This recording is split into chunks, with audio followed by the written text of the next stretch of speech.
taking a cue from the squirrels today and gathering nuts, but we're not stashing them away for winter. We're crafting them into 2 chic autumn wreaths that are easy and green. I've got all sorts of nuts here. I've got walnuts and Brazil nuts and almonds, all still in their shell, and they're all different shapes and sizes and colors, which is going to really make for a nice wreath. You can order them online in bulk, which is a great way to save some cash, or you can just pick them up at the grocery store. I'm going to do a pattern around my wreath, so I need to separate everything out first. One reason being I need to make sure I have enough of each nut to go around the entire wreath. Secondly, I think keeping everything in nice, neat, clean lines will give it more of a modern look, which is something I really like. So I start with my straw wreath, which was only $2. And with my glue gun in hand, I'm going to add my Brazil nuts. Now, these Brazil nuts have nice flat edges, which is going to really help me make the perfect border on both the inside and outside of my wreath.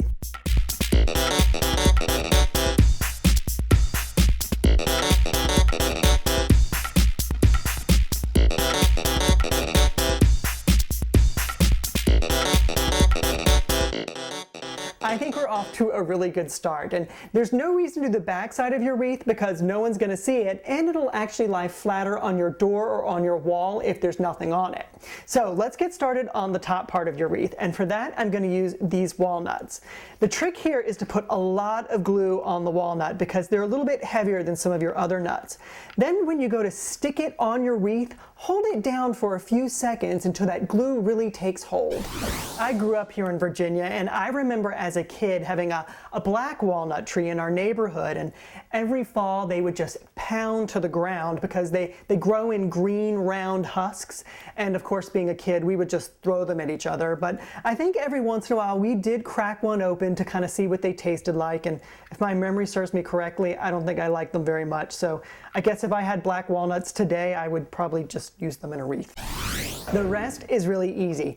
Just fill in the spaces with your almonds and your hazelnuts and whatever else you might have. After that, give it a spray or two of an acrylic spray to protect it, and then your wreath is ready to hang. But even when it's completely done like this one, and I do think it's beautiful, it's still just a little bit too plain for me. So I've got a trick up my sleeve that's going to transform this from country to chic with just one easy step. I'll show you what that is in just a second, but first it's on to wreath number 2. For our second wreath, we're using acorns, and I hit the mother lode at my mom's house. Thanks to all my adorable nieces and nephews, we managed to steal away a huge bowlful from the squirrels.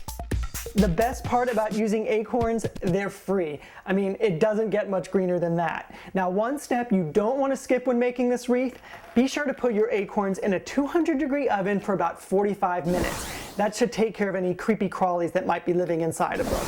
Just glue on your acorns in any pattern that you want. And don't worry about the little spaces in between that you can't cover up, because we're going to take care of that with a can of spray paint. That's right, a simple can of spray paint is going to give any wreath you decide to make a more sophisticated look.